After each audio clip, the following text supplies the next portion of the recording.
Support comes from Mosby Building Arts. This year, put your trust in Mosby Building Arts for fresh designs and the elevated remodeling experience you deserve. Inspiration at callmosby.com.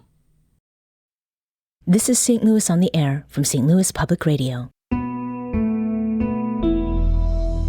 I'm Elaine Cha.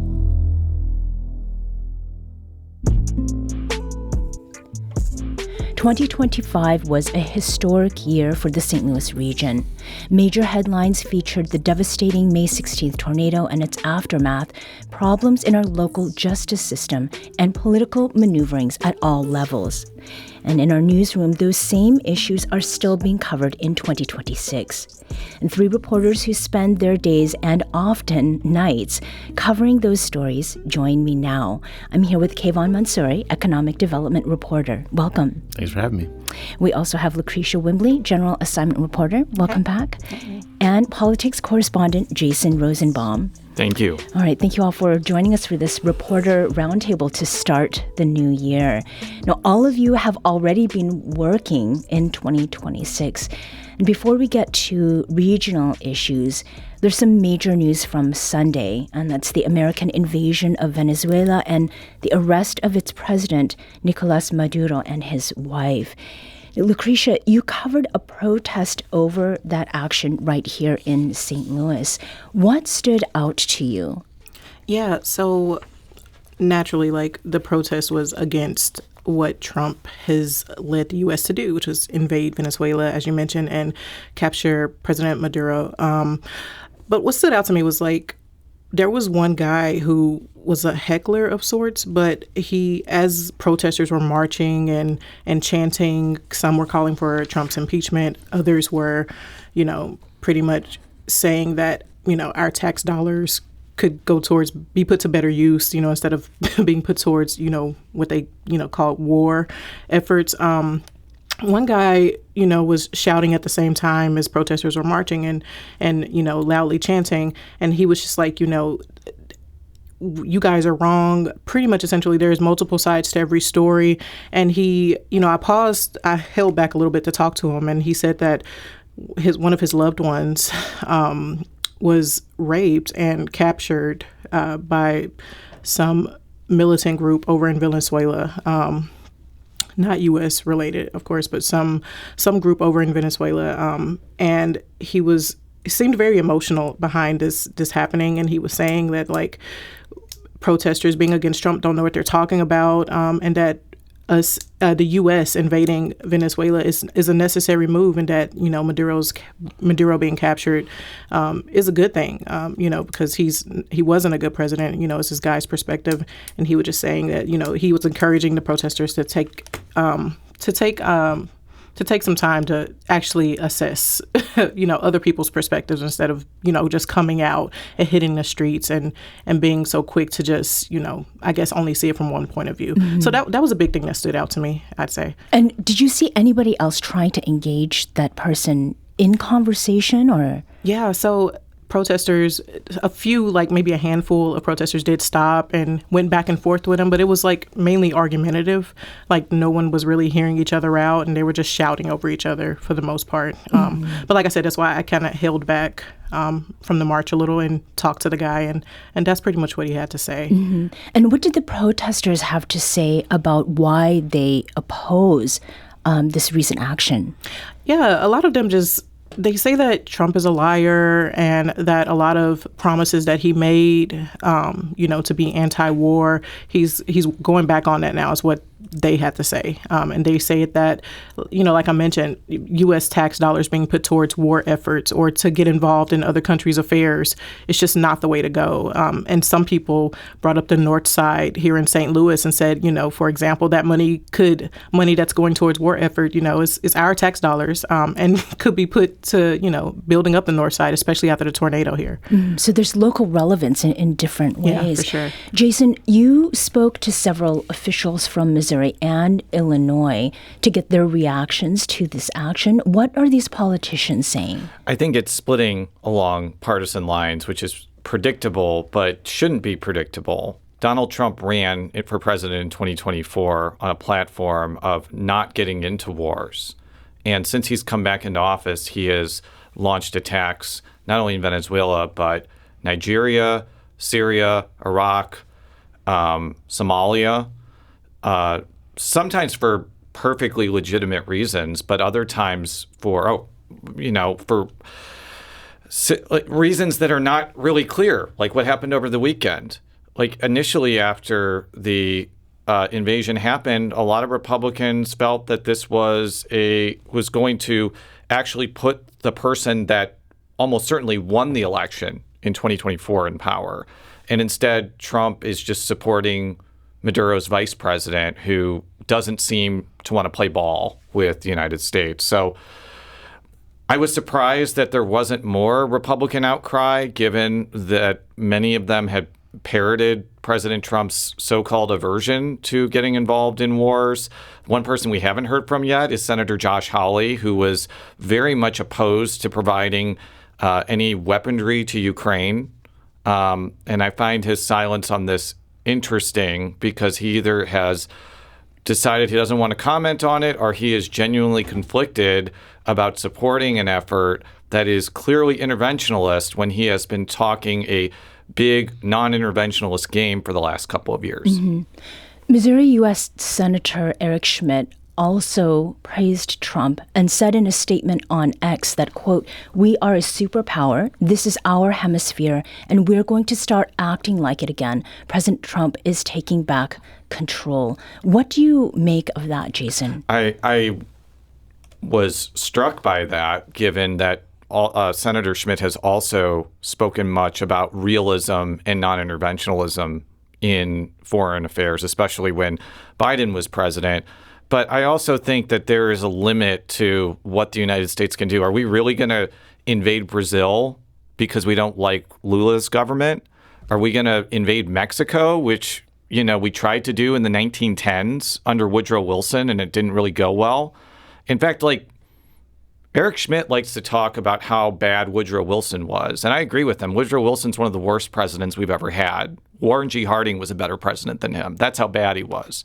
But Woodrow Wilson ran in 1916 to keep the country out of war. And then the next year, he got America into World War I. Well, Donald Trump's looking a lot like Woodrow Wilson 2.0 by campaigning on not getting people into war or getting America into war, and then starting, albeit a short war, with Venezuela. Even if it lasts 3 or 4 hours, the impact could be years, if not decades, depending on what happens next. Mm-hmm. So we're talking about an event and a news story, but there are clearly issues still to be hashed out. We'll be following what happens in the days ahead. We want to move to another topic that has to do with 2025 and most certainly will define 2026, and that's the ongoing recovery from St. Louis's May 16th tornado. And Kavahn, you are our economic development reporter, and one of your last reports of 2025 had you working with Andrea Henderson, and you uncovered how people whose lives have been hugely impacted by the tornado have had to fight insurance companies to fix their homes. And in that reporting, you quoted multiple residents. How did you first come to learn that this was happening, these fights with insurance companies? Yeah, it was one of the first weeks that I had started working at St. Louis Public Radio, and I wanted to stop in on some of the ward meetings that happened. It was Alderwoman Shamim Clark Hubbard's ward meeting, and it was basically the entire evening was talking about insurance. And I was struck because there were so many people at that meeting just talking about they were just basically having so much trouble getting any sort of help. And eventually a woman named Emma stood up, and she described her situation basically as saying, like, my roof was torn off and and we did not get a new roof for 3 months, and we've been fighting with this insurance company, I believe it was State Farm, for at that point it was like 5 months. It had been going on for a while because I was actually working here when the tornado hit, but in the aftermath. And I started talking to her, and Andrea had talked to many people as well, and we just kept hearing the same story over and over again. Emma was telling me that I keep a list of people in my phone who I've run into at the gym or things like that, of people who are going through the exact same thing in North City, where their tornado was their house was really ravaged by the tornado, but they're really struggling to get any sort of help or to get what they feel is owed. We know there was a big problem with non-insured homes in North City after the tornado, but there was also a big problem with underinsured homes that were insured. Emma and her husband's home had a $500,000 policy on it. And I think today I think after our story ran, they got a little more of that money. But before they had only seen about $20,000 of a $500,000 policy where the roof was ripped off their home. Water had leaked into it for weeks because that roof was not replaced and it wasn't tarped well. The stories just kind of kept coming, and we've heard more since that story is published about these sort of struggles. And so what is next in this ongoing fight with insurance companies? How are you going to be following up with folks? Actually, after we published, some representatives from State Farm told me there's more information coming, and that they're keeping an eye on this and trying to work toward, paying what is owed to their customers. We're going to be keeping a close eye on this because, as we talk and really the recovery of North City is a huge focus for this newsroom.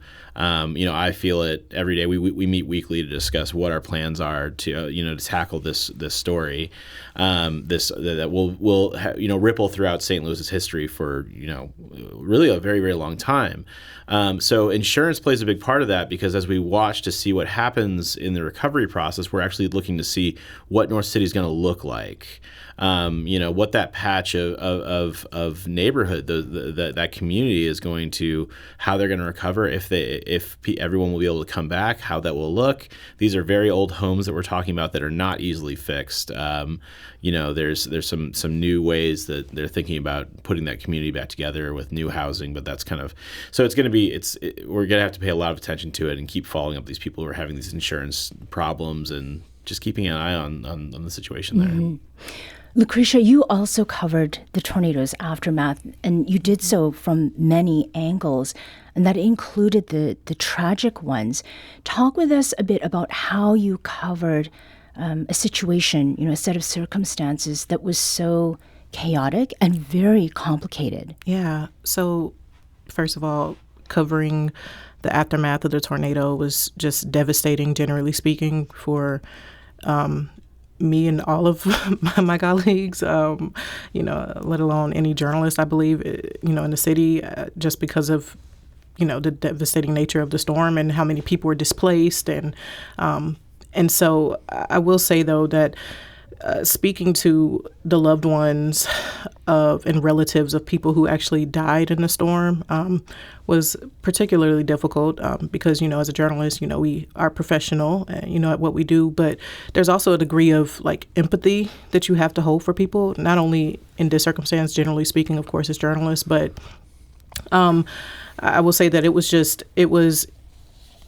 emotionally heavy, to have to balance, approaching people right after the storm, who are devastated, who are, crying, who are, the last thing they want is to have a microphone in their face, talking about, how they feel about what happened, And so the way I approached it was just to give people space to be human, didn't really even go in asking a lot of questions. You just approach, and you just simply you treat people as human beings, because we're all human, and you just ask, how are you doing? You know what I'm saying? What can I do to help, most importantly, in that moment, but what I found was a lot of people were super willing to share, and if anything, to vent.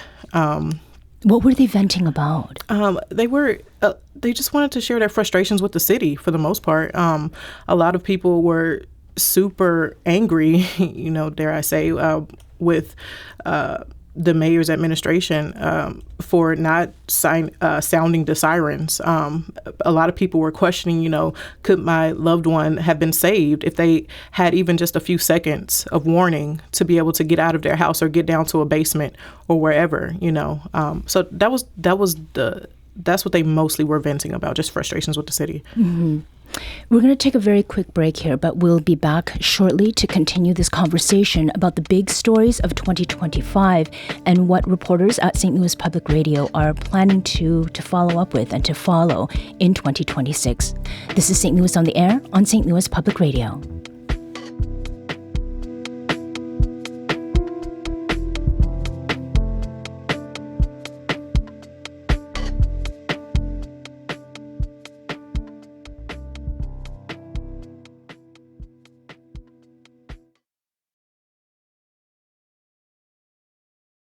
Welcome back. Let's return to our Reporters Roundtable, looking back at the biggest news stories in 2025 and what our newsroom is covering in 2026.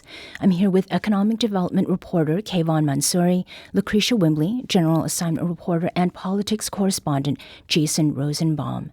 Now, before the break, we were discussing, Lacretia, your reporting on St. Louis's devastating May tornado, and you spoke about the grief and anger that some residents are not only feeling, but were willing to share with you.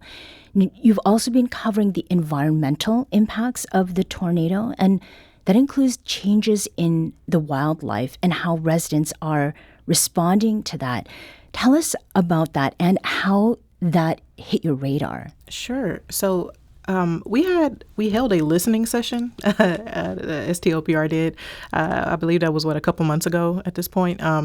And several people came out and shared their experience and how they've been coping since the storm happened, and how their neighborhoods are faring, and so on and so forth. And so it was during that listening session that I spoke with a couple women, and they shared that one thing that we hadn't heard a lot about is, wildlife and, whether or not there's been an influx of wildlife in neighborhoods, or, even insects and, entomology and how the storm impacted, those ecosystems. And so these women shared that they've been, they created a buddy system in their neighborhood with their neighbors where they, have, I think, a group on text, and they, share updates on whether or not they see wild coyotes in their neighborhoods. And apparently they have been seeing wild coyotes, and they walk around carrying sticks in their neighborhoods if they want to go out and take a walk or whatever, just to protect themselves. And so, that was very interesting to me, because that's personally, at least, that was something I hadn't really thought too much about. In addition to that, some of their neighboring houses that were completely destroyed by the storm, or, it's just in disrepair and no one's, it is now vacant. Some of those homes are overrun with rodents like mice, rats, and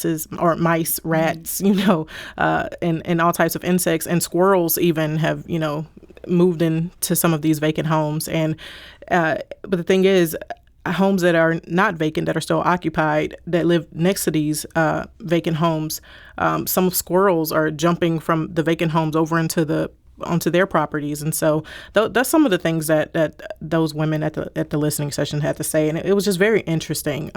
They also said that they've seen large swarms of like gnats and things like that that have just increased in their neighborhoods, which they say is very frustrating to have to navigate and deal with. Right, and given the season too, I wonder what will be happening as these colder temperatures sort of continue to make their way through.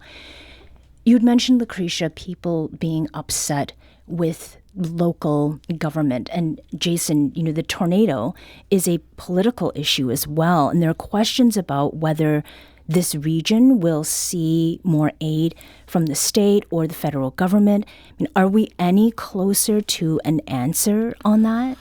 I don't know yet. I remember when I was talking with Kara Spencer about where St. Louis was, I don't know, 6 months or so. Has it been 6 months? I've lost track of time. One of the things that is possible is getting some large-scale funding for housing-related matters dealing with the tornado. That it could be separate from FEMA. Maybe that's more HUD or something along those lines. I haven't really heard anything from the state, given that the state did give $100 million to the city, and I am not really sure if much of that or any of that has been spent. So they probably want to make sure that's spent before asking for more. But I think it's pretty evident if you look at the damage that it's going to there's going to need to be more federal and state money to help with the recovery. There's really no other way to put it if you have eyes. Mm-hmm. Speaking of money, Kavahn, tax incentives are a major factor in the rebuilding of North St. Louis in particular.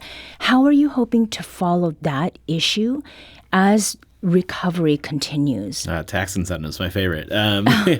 Yeah, so I mean, it's a huge focus of my beat is tracking these things. We've already seen a little bit of that in a few different places. There have been actually small tornado damage, just like single family homes that have received abatements from, I believe the Board of Aldermen approved one to help them sort of rebuild. I think it was a project that was started before the tornado, but was damaged during, and they received an abatement. But now there's a recent project that was approved right before the holidays by the St. Louis Development Corporation, which is kind of like the development arm of St. Louis City. They approved some tax incentives basically for modular homes that they hope to build. This sort of project to build, and that's what I was talking about earlier. These houses that will look very different from what we know of North City. These kind of beautiful historical brick homes that, I think anybody who lives in the city has come to really love. Those are going to be probably replaced in a lot of ways when the bulldozing starts of these old properties with new sort of developments, that these sort of easy to put together modular buildings that are made at a somewhere else and kind of like trucked in.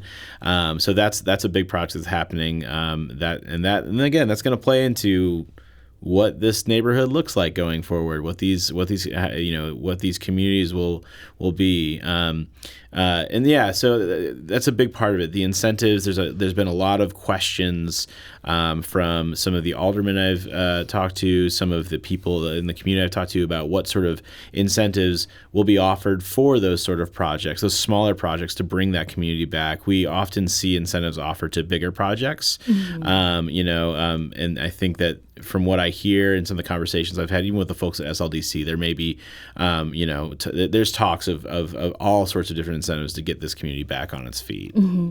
Well, speaking of incentives and development, one of the other big stories of 2025 had to do with the data center, and this was all over the country and here too. You spent a lot of time looking into these projects. Why did this issue become so big last year?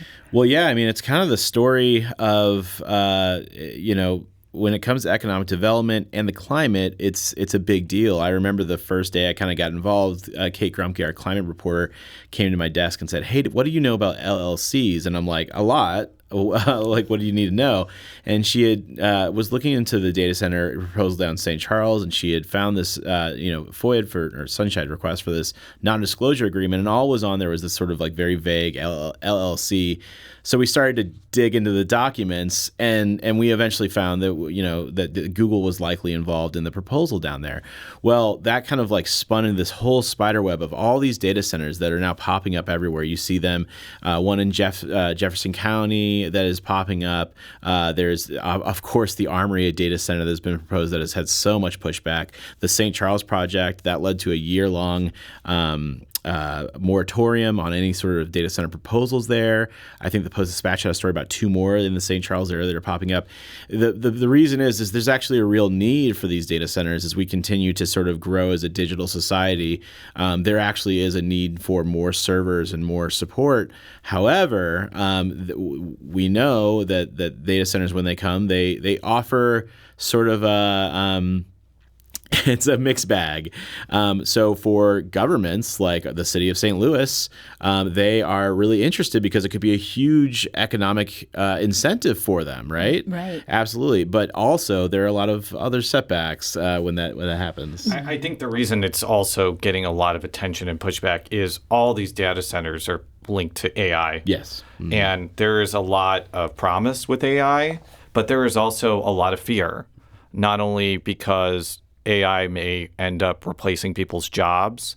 AI may be just pumping out nonsense described as facts, but also just the incredible amount of energy and water that's needed for these things, which you alluded to, Kavahn, I think is just genuinely bewildering to people. And I think one of the big unknown questions is if technology advances to where you don't need these giant data centers to run AI programs, and it could, I don't know, fit into the size of these wipe box that I'm holding right now, will St. Louis, St. Charles, and everywhere else just have built a bunch of useless buildings that will no longer have any utility. And we've talked a lot about that boom in our reporting as well. Like, is this a boom that is going to be dried up? And then, St. Louis or St. Charles or the state of Missouri, which is they are really vying for these. The governor has said, this is something we must have. We cannot be the last dog to the bull here.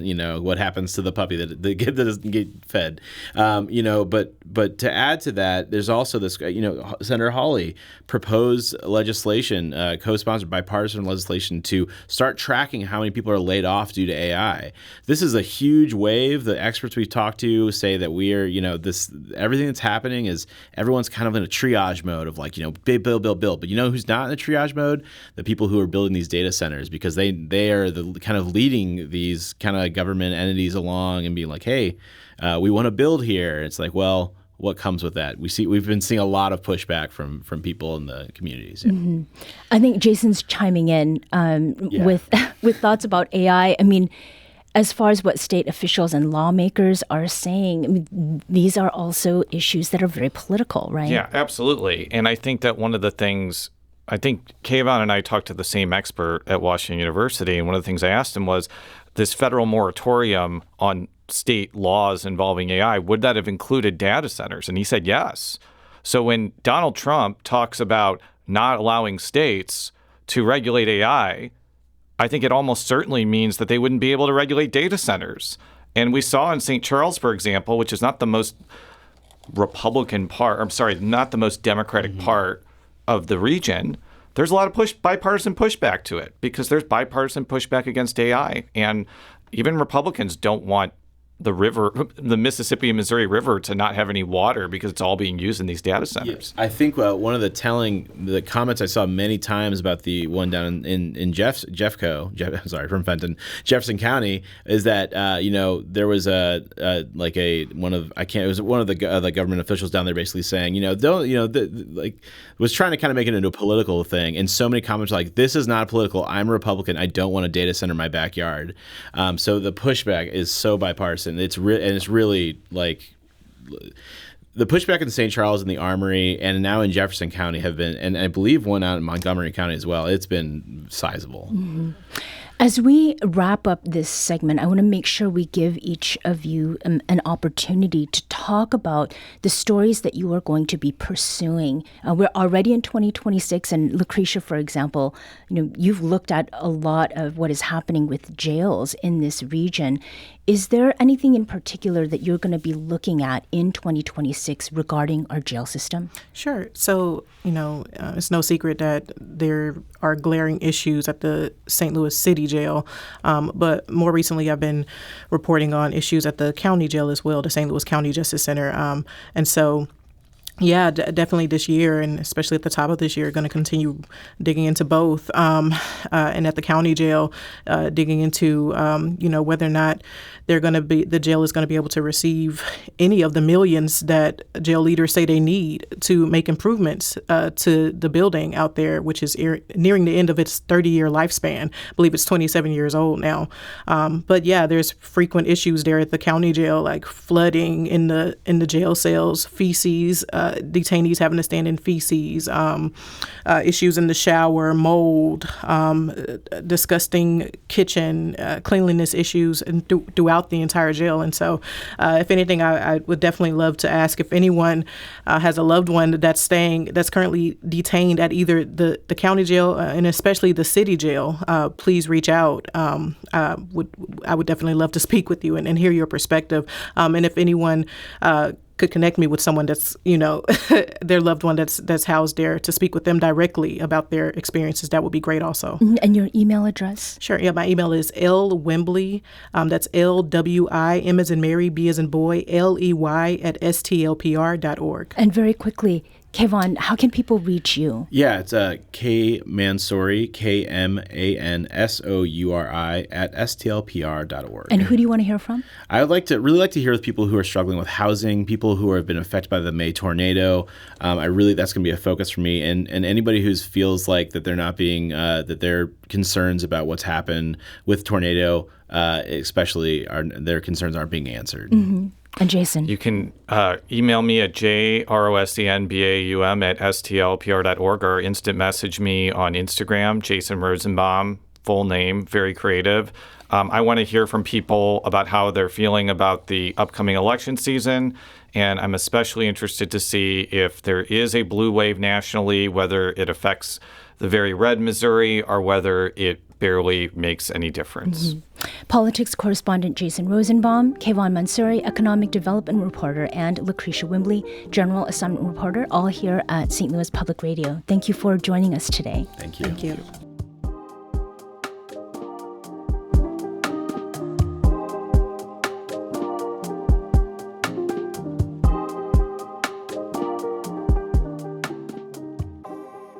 This episode was produced by Danny Wissentowski. Audio engineering and podcast design by Aaron Dorr. Our executive producer is Alex Hoyer. St. Louis on the Air is a production of St. Louis Public Radio. Understanding starts here. Do you find yourself regularly listening to episodes of St. Louis on the Air? Suggest us to a friend you think might enjoy our conversations, and leave us a review and rating on Apple Podcasts on the App Store. It's the simplest way to help people discover our show. Thank you. St. Louis Public Radio is a member-supported service of the University of Missouri St. Louis.